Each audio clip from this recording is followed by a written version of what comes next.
Here's the truth. Sometimes it's really hard to just preach one sermon given the scriptures in any one week. And I alluded to the fact this weekend that in our staff conversation, we struggled a little bit with Brian McLaren's conclusion in chapter 8, Alive in the Story of Creation. Specifically, we wrestled with a sentence: if we want to reflect the image of God, we will choose grace over hostility, reconciliation over revenge, and equality over rivalry.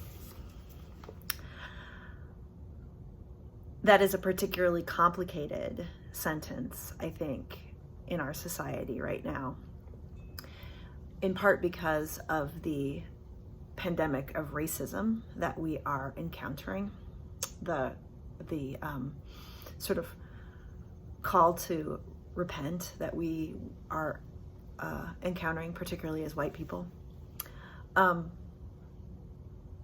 It was pointed out that that sort of thinking, that reconciliation over revenge kind of thinking, has been used historically to hold oppressed populations down, to keep them from claiming justice and claiming what is theirs.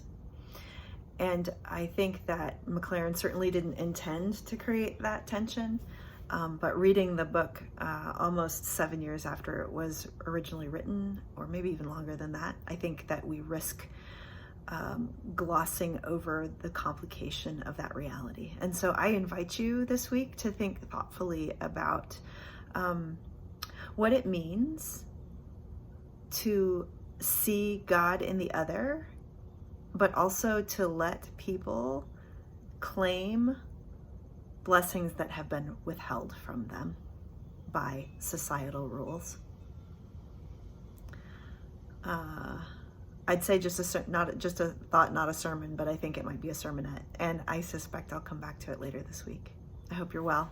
Enjoy the day.